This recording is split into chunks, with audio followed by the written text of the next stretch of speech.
Muy buenos días, hermanos. Que el Señor les siga bendiciendo. Qué gusto poder compartir con ustedes la palabra de Dios. Como siempre, tuve el privilegio de iniciar la serie de Éxodo y hoy tengo la oportunidad de cerrar esta hermosa serie que estuvimos desarrollando durante los últimos domingos con el capítulo 40.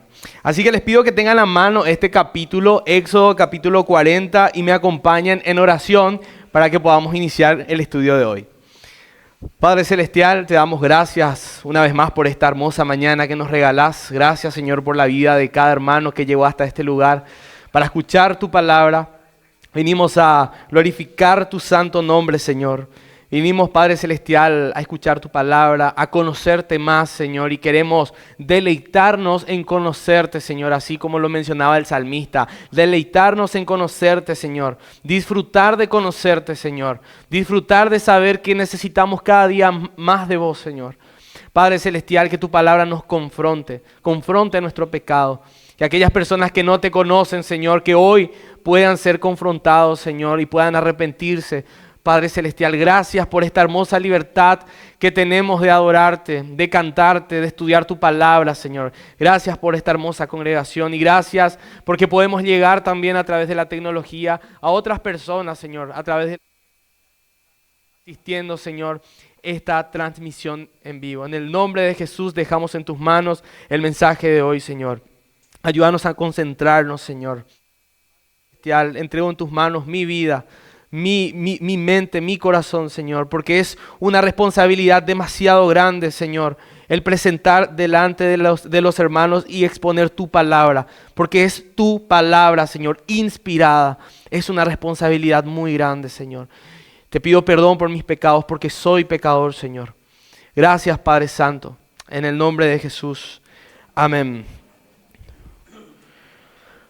Uno de los principales diferenciales que tiene el cristiano es que la presencia de Dios está en él por el Espíritu Santo. Y eso, hermanos, es un privilegio que en realidad nosotros no logramos dimensionar.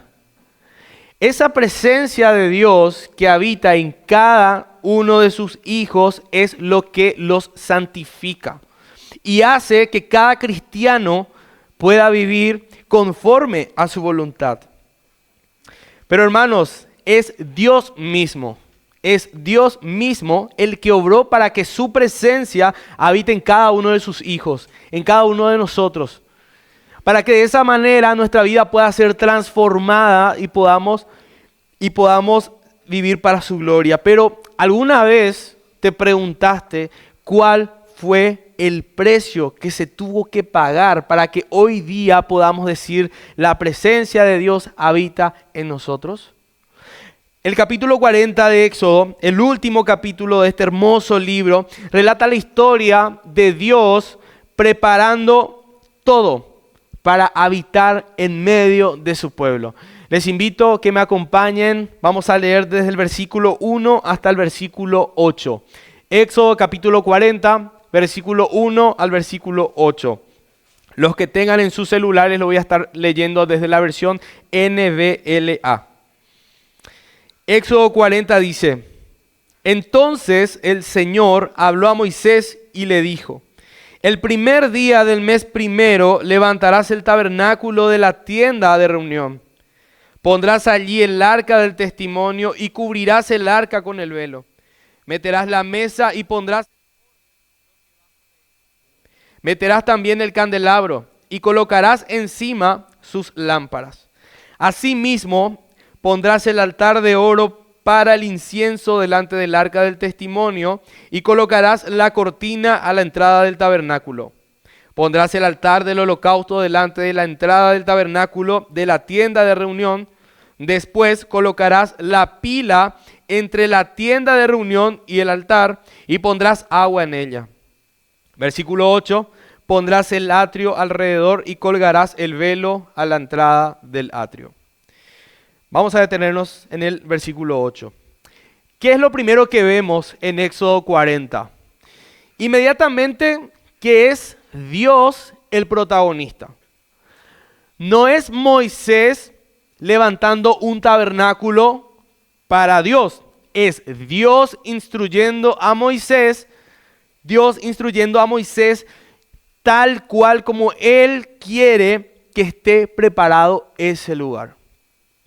Y para aquellas personas que de repente no estén muy familiarizadas con el término tabernáculo, tabernáculo es el santuario, es lo mismo que santuario, es el santuario que Dios mandó construir para que allí habitase su presencia en medio de su pueblo. Imagínense una tienda en medio mismo de todo el campamento de Israel. Ese era el tabernáculo. Para su construcción, y prestemos mucha atención a este detalle, para su construcción, lo primero que hizo Dios fue levantar una ofrenda voluntaria. Acompáñenme a Éxodo 25, unos capítulos anteriores. Éxodo 25, vamos a leer el versículo 1, versículo 2 y luego el versículo 8.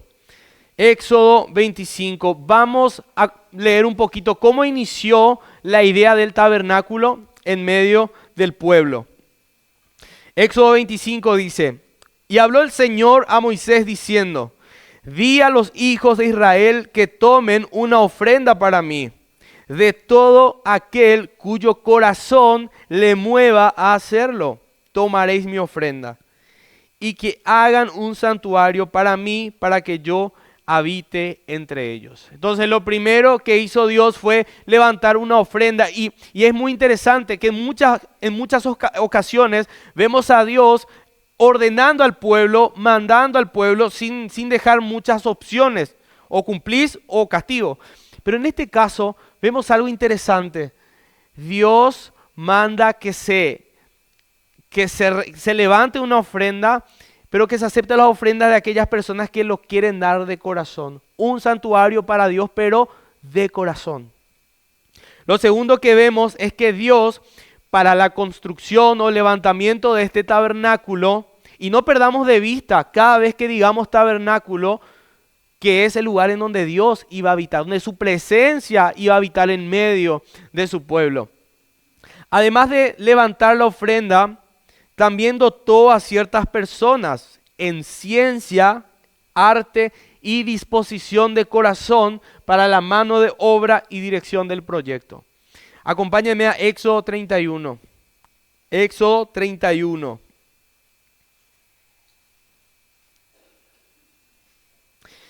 Y el Señor habló a Moisés diciendo: mira, he llamado por nombre a Bezaleel, hijo de Uri, hijo de Ur, de la tribu de Judá. Y lo he llenado del Espíritu de Dios, en sabiduría, en inteligencia, en conocimiento y en toda clase de arte para elaborar diseños, para trabajar en oro, en plata, en bronce y en el labrado de piedras para engaste y en el tallado de madera, a fin de que trabaje en toda clase de labor. Mira, yo mismo he nombrado con él a Oliab, hijo de Ahisamac, de la tribu de Dan. Y en el corazón de todos los que son hábiles he puesto habilidad a fin de que hagan todo lo que he mandado.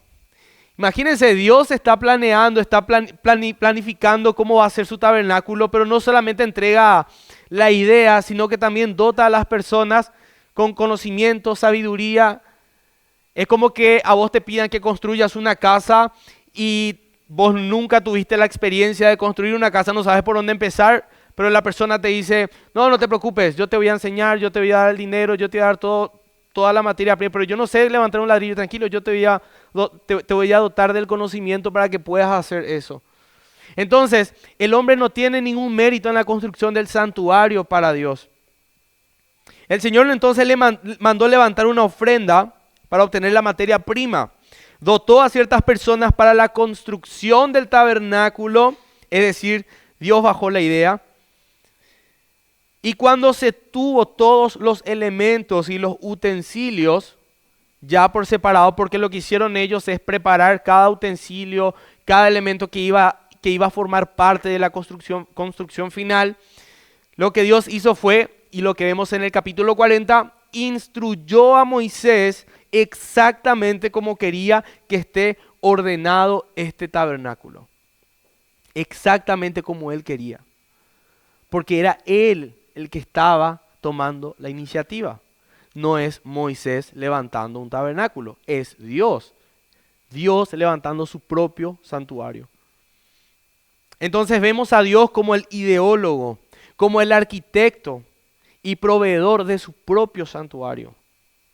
Hermanos, ningún santuario hecho para ninguna deidad en ninguna parte de la historia reúne estas características, porque Dios es el Dios verdadero. Ninguna. Por más lindo que sea el santuario, no existe un solo santuario edificado tal cual como su Dios quería, porque solamente existe un Dios, el Dios verdadero. Otra cosa que vemos en este pasaje también es que la presencia de Dios depende de su iniciativa. La presencia de Dios depende de su iniciativa. Hermanos, siempre fue Dios orquestando todo para su gloria. Nosotros no vemos la iniciativa del hombre en la Biblia, vemos la iniciativa de Dios. De hecho, que tengamos una Biblia con nosotros es iniciativa de Dios. ¿Por qué? Porque Él lo inspiró. Entonces, siempre fue Dios orquestando todo para su gloria. ¿Quién llamó a Noé? Fue Dios. ¿Quién llamó a Abraham? Fue Dios. ¿Quién llamó a Isaac? ¿Quién llamó a Jacob? ¿Quién liberó al pueblo de Egipto, al pueblo de Israel de Egipto? ¿Quién proveyó un libertador? Fue Dios. Es Dios el que siempre toma la iniciativa. Y eso lo podemos ver en todo el libro de Éxodo, desde el principio. Recuerden que en el principio tuvimos un pueblo esclavizado, pero en el capítulo 40 vemos un pueblo libre. Todo fue para la gloria de Dios. Hermanos, si Éxodo fuese una película, imagínense que Éxodo fuese una película, no como las películas que vemos en Semana Santa. Imagínense que Éxodo fuese una película. ¿El protagonista quién sería? Sería Dios. El protagonista sería Dios y el contenido de la película sería más o menos así. Dios teniendo misericordia de un pueblo esclavizado bajo el yugo de un imperio tirano. Dios escogiendo y preparando un libertador que ni siquiera se sentía capaz de cumplir con la misión. Dios humillando al faraón que se creía Dios y humillando a la vez a todas las deidades de Egipto. Dios libertando a Israel para hacer de ellos un pueblo. Dios instruyendo y dando leyes a Israel para formar de ellos un pueblo ordenado, tal como Él quería que sea su pueblo. Vemos también a Dios castigando la idolatría y la desobediencia e infidelidad de Israel, mostrando que su pueblo es santo. Y la desobediencia a un Dios santo tiene un alto precio. Los israelitas tenían bien en claro eso. Y el desenlace de la película sería Dios habitando en medio de su pueblo para santificarlo y para guiarlo a la tierra prometida. Lo triste, hermano, es que muchas veces sacamos de escena el protagonismo de Dios. Incluso hay películas que tratan sobre el Éxodo, que el título ya es el Éxodo o Moisés. Pero Moisés ni siquiera sabía hablar, recordemos. Ni siquiera se sentía preparado. Es Dios el protagonista. Es Dios el que siempre tomó la iniciativa, porque su presencia debía estar en medio del pueblo. Nunca es el hombre el que busca la presencia de Dios, sino que es Dios el que obra, incluso, hermano, para que vos creas. Vos no creíste porque quisiste. Es un privilegio el hecho de que vos puedas creer en Cristo. Es un privilegio el poder creer algo que, como dice el apóstol Pablo, para el mundo es locura. Pero ¿por qué para vos no es locura? Porque Dios fue el que obró en tu corazón. Dios transformó tu corazón. Es Dios el que se lleva todos los méritos. La palabra tabernáculo de reunión es muy importante en este pasaje. ¿Por qué? Primeramente debemos conocer cómo se escribe en el hebreo, cómo en el original sería Ohel Moed, que significa la tienda del encuentro designado. De hecho, que si van a Israel, yo nunca fui a Israel, pero vi en algunos videos. En el cartelito, porque tienen una especie de tabernáculo allá, en el cartelito dice Ohel Moed.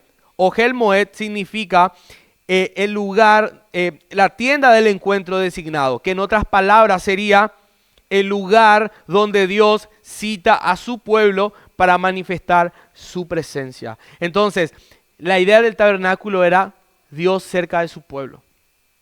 Dios cerca de su pueblo. Y esa es la intención que ella lo había revelado. Si volvemos a Éxodo 25, volvamos nuevamente a Éxodo capítulo 25 y leamos el versículo 22. Éxodo capítulo 25, versículo 22.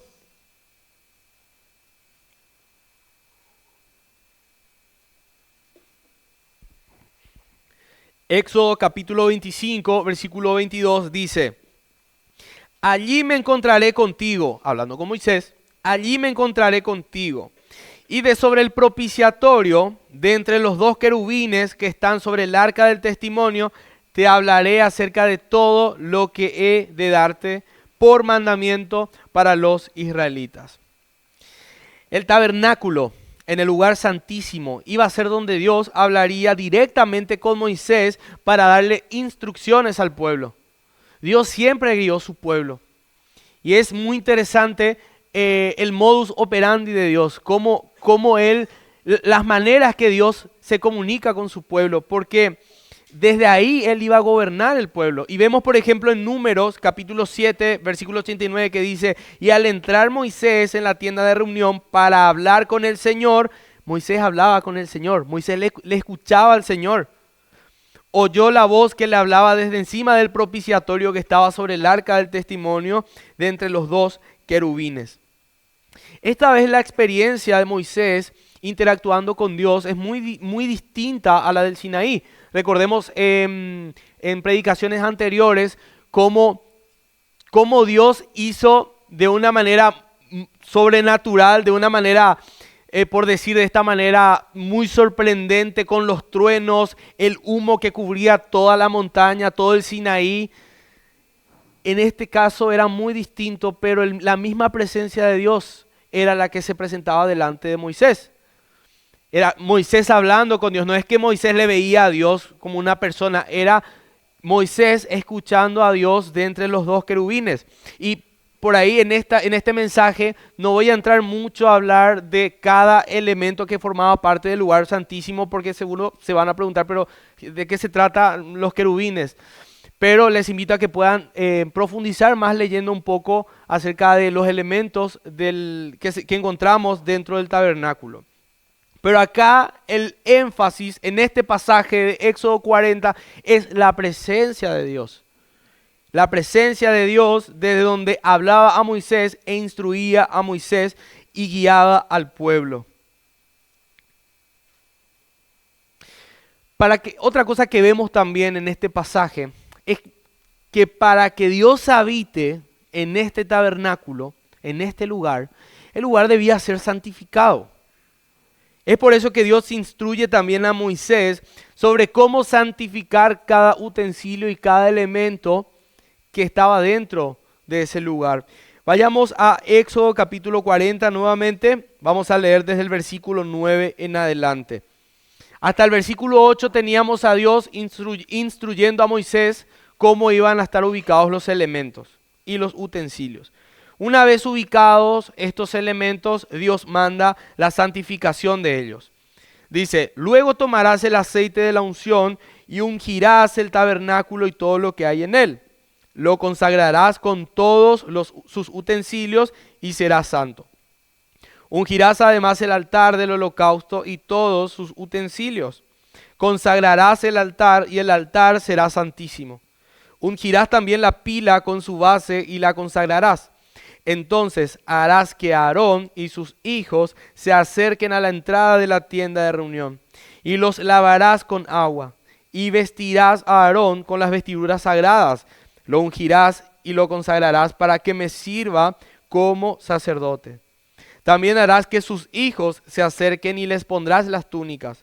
Los ungirás como ungiste a su padre para que me sirva como sacerdote. su unción les servirá para el sacerdocio perpetuo por todas sus generaciones. Así Moisés lo hizo conforme a todo lo que el Señor le había mandado, así lo hizo. Hermanos, Dios no habita en un lugar inmundo, pero ese lugar es santificado o es santo porque Dios lo santifica. En el lugar solo podían entrar los sacerdotes, no podía entrar cualquier persona delante de su presencia. Solo aquellas personas que Él designaba, solo aquellas personas que fueron santificadas por Él. El tabernáculo, para que entiendan un poco, estaba dividido en dos secciones, el lugar santo y el lugar santísimo. En el lugar santo podían entrar los hijos de Aarón, podían entrar los sacerdotes, pero en el lugar santísimo solamente podía entrar el sumo sacerdote. Y solamente una vez al año para el día de la expiación. Y para que puedan entender un poco lo que significaba o los requisitos para ser sacerdote, Dios mismo instruyó que sean de esta manera: ser varón de la línea de Aarón, descendiente de Aarón, hermano de Moisés. Eso vemos en el capítulo 28 de Éxodo. Vemos también que estos sacerdotes debían ser ritualmente puros, o sea, no debían contaminarse con absolutamente nada. Usar las vestiduras sagradas que Dios mismo especificó, hasta eso especificó Dios. Y haber sido consagrados mediante el ungimiento con aceite, lavamiento y sacrificio. Eso vemos un poco en Éxodo 29. Les voy citando los pasajes para que lo puedan anotar. Obviamente por una cuestión de tiempo no vamos a poder desarrollar cada uno de los capítulos. Y entonces, para que entiendan mejor ser un sacerdote de Dios o lo que implicaba ser un sacerdote de Dios, les invito a que vayamos a Levítico capítulo 21. Levítico capítulo 21, versículo 1 al 6, para entender un poco quiénes eran los sacerdotes designados por Dios. Levítico capítulo 21. Dice así: entonces el Señor dijo a Moisés: habla a los sacerdotes, los hijos de Aarón, y diles: ninguno se contamine con persona muerta entre su pueblo, salvo por sus parientes más cercanos, su madre, su padre, su hijo, su hija o su hermano, o por una hermana virgen que está cerca de él por no haber tenido marido. Por ella puede contaminarse. No se contaminará como pariente por matrimonio entre su pueblo, pues él se profanaría.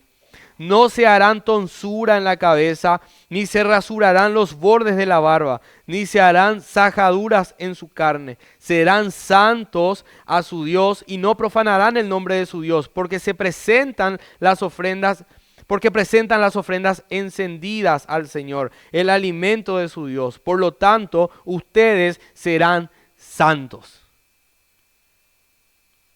Imagínense a ese nivel de exigencia para ser un sacerdote y poder entrar en el templo, en el tabernáculo. El sacerdote debía ser puro, piadoso, no contaminarse con nada exterior. Y aquí, hermanos, no solamente prestemos atención a los requisitos, prestemos más atención a la santidad de Dios.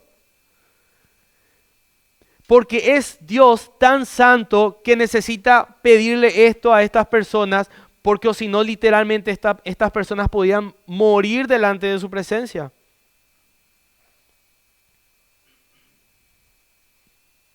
Humanamente hablando, podríamos considerar que las exigencias de Dios eran extremas, pero lo que el Señor nos quiere mostrar aquí es su santidad, hermanos, que Él es santo y nosotros no. Habacuc 1:13 dice: muy limpios son tus ojos para mirar el mal. Y en primera de Juan 1:5 encontramos: Dios es luz y en Él no hay ninguna tiniebla. Quiero citar dos frases, una de Juan Calvino que dice: no hay nada en Dios que no sea digno de admiración, pero su santidad es la que más nos debe impactar, porque nos revela cuán distantes estamos de Él. Te pregunto, ¿la santidad de Dios te impacta verdaderamente? Sproul dijo: la santidad no es un atributo entre otros, es más bien la suma de todos los atributos de Dios. su belleza moral en su plenitud total. Él es santo, nosotros no. Y no solamente es santo, sino que su palabra dice que Él es santo, santo, santo. El tabernáculo no solamente muestra que Dios quiere habitar en medio de su pueblo, sino también que el pueblo está delante de su presencia. Y eso sí es terrible. Martín Lutero dijo: Dios está presente en todas partes, pero no todos están conscientes de su presencia. El creyente vive ante el rostro de Dios, coram Deo, y esto define su vida. Repito esta parte porque me encanta y tiene que movernos algo, hermanos. Debería movernos algo. El creyente vive ante el rostro de Dios, coram Deo, y esto define su vida. Esto lo dijo Martín Lutero.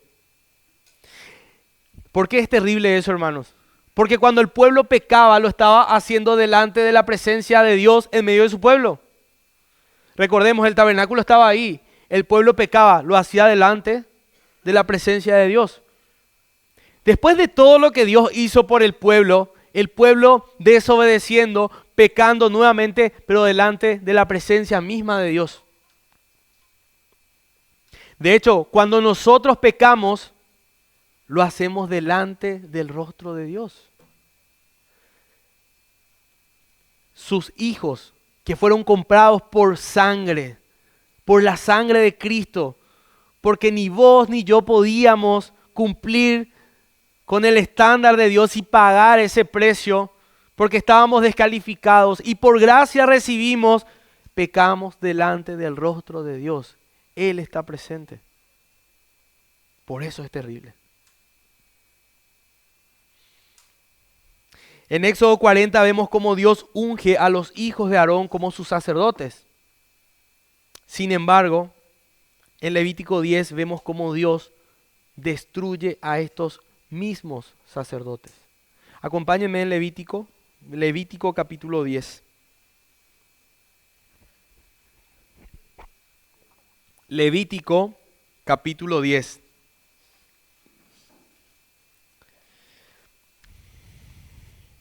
Dice: pero Nadab y Abiú, hijos de Aarón, tomaron sus respectivos incensarios y después de poner fuego en ellos y echar incienso sobre él, ofrecieron delante del Señor fuego extraño, que él no les había ordenado. Y de la presencia del Señor salió fuego que los consumió y murieron delante del Señor. Entonces Moisés dijo a Aarón: esto es lo que el Señor dijo: como santo seré tratado por los que se acercan a mí, y en presencia de todo el pueblo seré honrado. Y más adelante dice: y Aarón calló. Hermanos, piensen en esto. Capítulos anteriores, los hijos de Aarón estaban siendo designados como sacerdotes del Dios Altísimo por ofrecer un fuego extraño que la Biblia no nos especifica. Hay especulaciones, pero no vamos a entrar en especulaciones de a qué se refería con fuego extraño. Pero ofrecieron algo que Dios no, hicieron de una manera que Dios no había ordenado, y eso les costó la vida. ¿Qué iba a hacer Aarón? Lo único que pudo hacer es callarse, porque Dios siempre es justo. Y lo que hizo fue justo. Y lo que quiso mostrar al pueblo es: como santo seré tratado por los que se acercan a mí, y en presencia de todo el pueblo seré honrado. Literalmente Nadab y Abiú conocieron el precio de la presencia de Dios. Dios no va a negociar su santidad. Dios no va a negociar su santidad. Y una vida cristiana de tibieza, tarde o temprano va a golpear fuerte, hermanos. Dios te va a disciplinar. De eso tené por seguro. Porque estás pecando delante del rostro de Dios. Él te está viendo. Esto es algo muy terrible, más para el Hijo de Dios. Más para el Hijo de Dios. Hermanos, todos vamos a conocer el precio de su presencia. Luego vemos en el capítulo 40, desde el versículo 17 al versículo 33, vemos cómo Moisés, no vamos a leer estos versículos, pero les quiero nada más explicar que vemos cómo Moisés obedece todo lo que Dios le mandó. Y obedece tal cual como Dios le mandó, sin mover siquiera una coma de lo que él había mandado. Y cuando acabó la obra, dice la palabra, que Dios llenó el lugar. Dice Éxodo 40:34. Éxodo 40:34. Entonces la nube cubrió la tienda de reunión y la gloria del Señor llenó el tabernáculo. Desde ese momento, hermanos, la presencia de Dios habitó en medio del pueblo. Y esta presencia era la que guiaba a Israel hacia la tierra prometida. Si seguimos leyendo en el versículo 35 para adelante, dice: Moisés no podía entrar en la tienda de reunión porque la nube estaba sobre ella y la gloria del Señor llenaba el tabernáculo. De hecho, más adelante en otros capítulos, en Levítico específicamente, vemos que Dios mismo le dice a Moisés que le diga a Aarón que no entre todo el tiempo porque la nube le va a matar. Era tanta la presencia y era tan fuerte esa nube, ese humo, que hasta Dios advertía: no entren todo el tiempo porque les va a matar. Seguimos, versículo 36. Y en todas sus jornadas, cuando la nube se alzaba de sobre el tabernáculo, los israelitas se ponían en marcha. Pero si la nube no se alzaba, ellos no se ponían en marcha hasta el día que se alzaba. Porque en todas sus jornadas la nube del Señor estaba de día sobre el tabernáculo y de noche había fuego allí a la vista de toda la casa de Israel. Es decir, el pueblo se movía y hacía las cosas solamente cuando Dios les mandaba. Ellos ya conocían quién era Dios. Y la presencia de Dios estaba ahí a la vista de todo el campamento. Ninguna persona podía decir, de las que estaban en el campamento, ninguna podía decir: yo no sabía que la presencia de Dios estaba ahí. Ningún hijo de Dios puede decir: yo no sabía que la presencia de Dios estaba aquí. El tabernáculo o santuario fue un elemento importante en la obra redentora de Dios. Recordemos que la palabra de Dios es toda la obra redentora de Dios. Pero este no tenía valor en sí mismo, porque el tabernáculo o una especie de tabernáculo vemos, por ejemplo, montado en Israel ya como una fachada turística, pero la presencia de Dios ya no habita ahí. ¿Qué era lo que le daba valor a esos elementos? ¿Qué era lo que le daba valor a ese lugar? Era la presencia de Dios, porque es la presencia de Dios lo que le da valor a todo. Es la presencia de Dios lo que te da valor a vos como su hijo. Sin la presencia de Dios, hermanos, Israel sería un pueblo más del montón. Sin la presencia de Dios, el tabernáculo sería un santuario más de los tantos que ya había en esa época. Sin la presencia de Dios, no se hubiera escrito la Biblia. Sin la presencia de Dios, no podríamos llamarnos sus hijos. Pero fue la presencia de Dios en medio de su pueblo la que hizo posible nuestra reconciliación. ¿Por medio de quién? Por medio de Cristo. Hermanos, de todo lo que escucharon hoy, hay una cosa que quiero que recuerden. Cristo es el verdadero tabernáculo. ¿Qué significa esto? ¿Cómo que Cristo es el verdadero tabernáculo? Acompáñenme a Juan capítulo 1, versículo 14. Juan capítulo 1, versículo 14.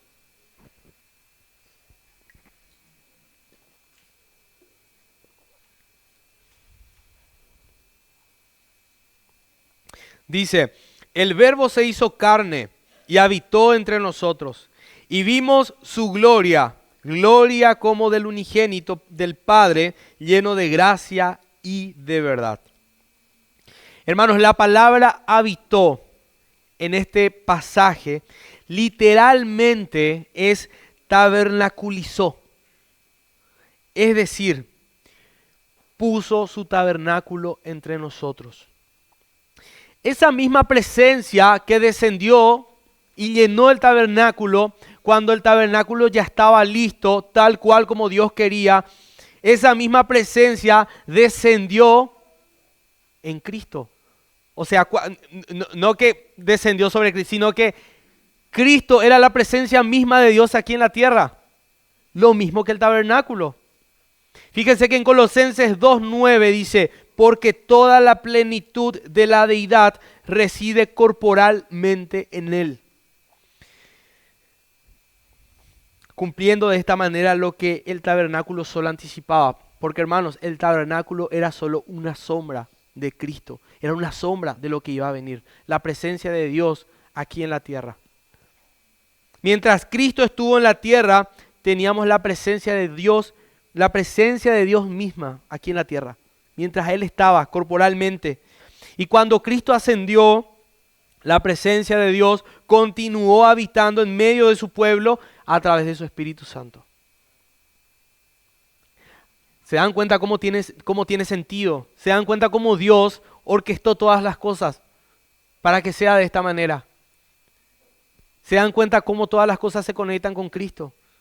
Y se dan cuenta que todos los méritos es de Dios, no de nosotros. En Hechos 2 vemos cómo la presencia de Dios descendió sobre los discípulos. Ocurrió lo mismo que había ocurrido en Éxodo. Y hoy en día todos los que somos hijos de Dios tenemos su presencia. Pero hermanos, el precio de su presencia fue muy alto. Acompáñenme a Filipenses capítulo 2, versículos 5 al 11. Filipenses capítulo 2, versículos 5 al 11. Recordemos este hermoso pasaje, que yo sé que más de uno ya lo conoce. Y si conoces este pasaje, te pido que disfrutes de leerlo una vez más. Dice, haya pues en ustedes esta actitud que hubo también en Cristo Jesús, el cual, aunque existía en forma de Dios, no consideró el ser igual a Dios como algo a que aferrarse, sino que se despojó a sí mismo, tomando forma de siervo, habiéndose semejante a los hombres. Y hallándose en forma de hombre, se humilló él mismo, haciéndose obediente hasta la muerte y muerte de cruz. Por lo cual también Dios lo exaltó hasta lo sumo y le confirió el nombre que es sobre todo nombre, para que en el nombre de Jesús se doble toda rodilla de los que están en el cielo y en la tierra y debajo de la tierra, y toda lengua confiese que Jesucristo es Señor, para gloria de Dios Padre. El Espíritu Santo es la presencia de Dios mismo en nosotros. Al igual que al pueblo de Israel, Dios nos guía, Dios nos santifica. Pero, hermanos, es importante hacernos esta pregunta para poder conocer más del carácter de Dios. ¿Cómo la presencia de Dios puede habitar en un pecador como vos, como yo? En el tabernáculo, antes de descender, su presencia debía estar totalmente santificado, ungido. Pero, ¿cómo puede habitar en alguien como yo? En alguien como vos? Porque somos pecadores. Porque la ira de Dios debía estar sobre nosotros. No tiene sentido que alguien santo pueda habitar su presencia en nosotros. Es que la presencia de Dios habita en todo aquel que fue comprado por Cristo. Dios no te ve a vos, Dios le ve a Cristo.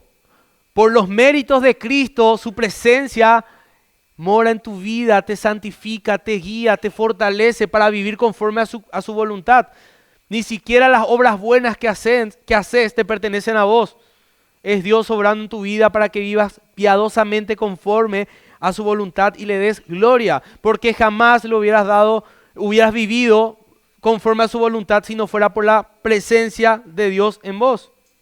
Es Cristo el que nos santificó. Entonces Dios no nos ve a nosotros, ve a Cristo, porque Él sí fue perfecto. Pero para eso Él tuvo que hacerse maldición por nosotros. Es lindo hablar del regalo, pero hablemos del costo. Gálatas 3, 13 al 14 dice, Cristo nos redimió de la maldición de la ley, habiéndose hecho maldición por nosotros.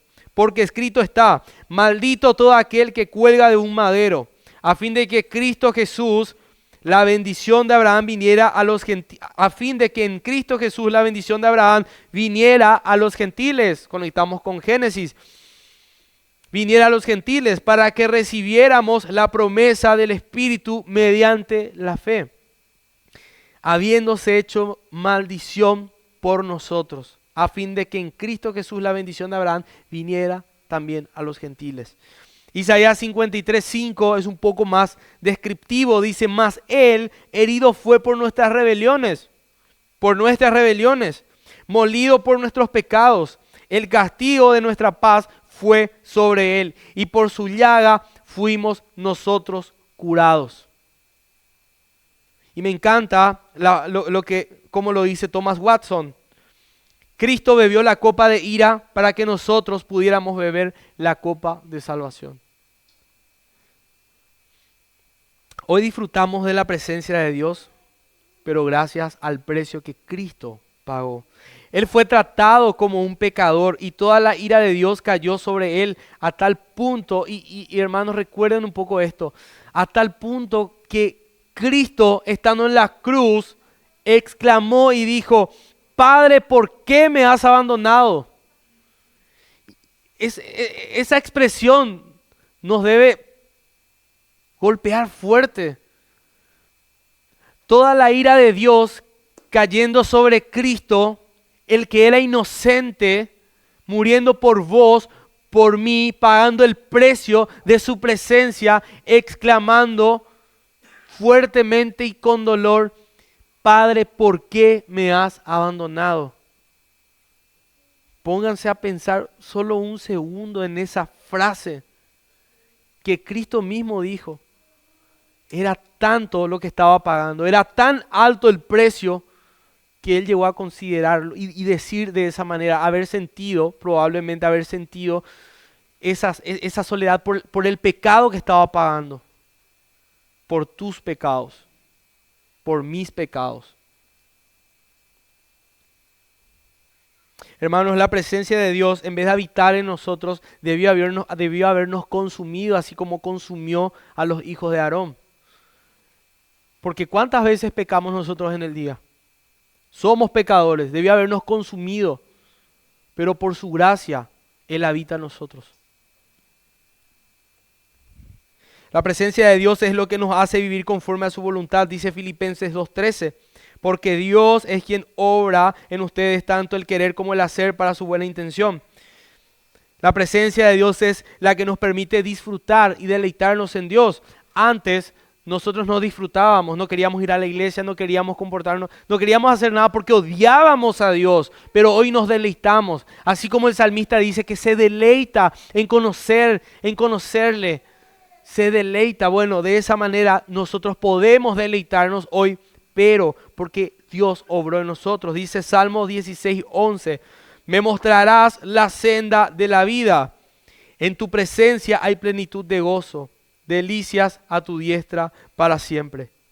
Antes odiábamos a Dios, su palabra también lo dice, y éramos enemigos de Dios, pero hoy somos llamados hijos suyos por medio de Cristo. Efesios 2:3-5 dice, éramos por naturaleza hijos de ira, lo mismo que los demás, pero Dios, que es rico en misericordia, nos dio vida juntamente con Cristo.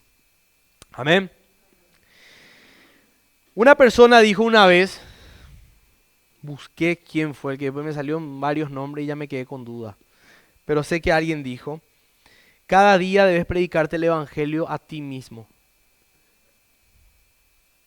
Predicarnos el evangelio cada día nos hace recordar el precio de su presencia. Predicarnos el evangelio cada día nos hace recordar el precio de su presencia. Cada vez que pecamos, debemos recordar que estamos delante de la presencia de Dios. Hermanos, yo sé que todos tenemos nuestras luchas, pero cada vez que vas a pecar, recordá esto. estoy delante de la presencia de Dios, delante del rostro de Dios. Y se pagó un precio alto por su presencia. Debemos recordar también que si el Señor habita en nosotros es porque somos santos delante de Él. Somos santos delante de Él. Por eso la Biblia nos llama de santos. No por nuestros méritos.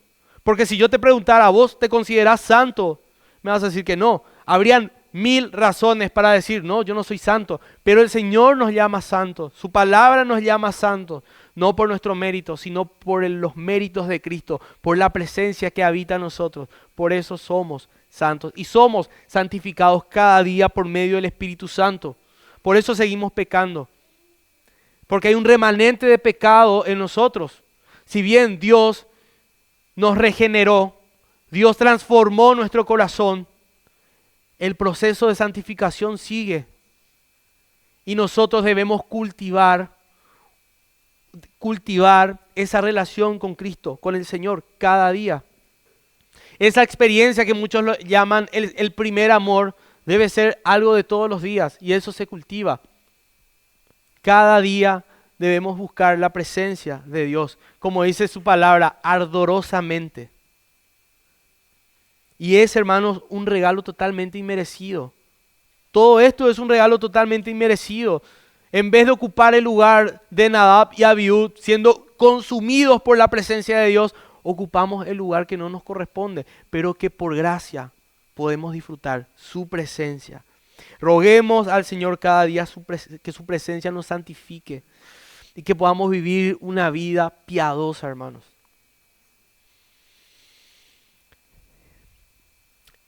Y aquellas personas que vinieron por primera vez a este lugar, aquellas personas o que ya están viniendo y que todavía no conocieron verdaderamente al Señor, que aún no es un hijo o una hija de Dios, quiero decirte que hoy es el día de reconocer a Cristo como tu Salvador, como tu Señor. Porque mientras no ocurra eso, estás bajo la ira de Dios. No estás aquí por coincidencia. Quiero decirte, no estás aquí por coincidencia, estás aquí porque Dios permitió que escuches el mensaje del Evangelio, las buenas noticias. Hermanos, volviendo nuevamente al ejemplo de la película. Si Éxodo fuese una película, tendría un final totalmente inesperado. Sería de esas películas que te dejaría sorprendido y hasta tendría para vos una sensación humana de un poquito de injusticia. ¿Por qué? Porque Dios debió haber eliminado al pueblo de Israel por su desobediencia, por su idolatría, por su infidelidad. Después de todo lo que Dios hizo humanamente hablando, nosotros pediríamos un juicio, un castigo, pero es el mismo Dios que decidió habitar en medio de su pueblo. Un Dios misericordioso. Y eso es lo mismo que ocurre con nosotros. Él decidió habitar en vos. Él decidió habitar en mí. Él decidió habitar en cada uno de sus hijos. Y qué gracia más grande por eso. Qué gracia más grande. Pero nunca olvidemos el precio de su presencia. Amén. Oremos.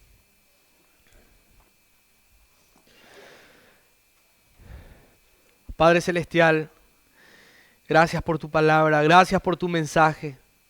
Gracias porque podemos conocerte a través de tu palabra. Gracias porque podemos deleitarnos, Señor, entendiendo que todo lo que tenemos te pertenece a ti, Señor. Que sos el protagonista de esta historia.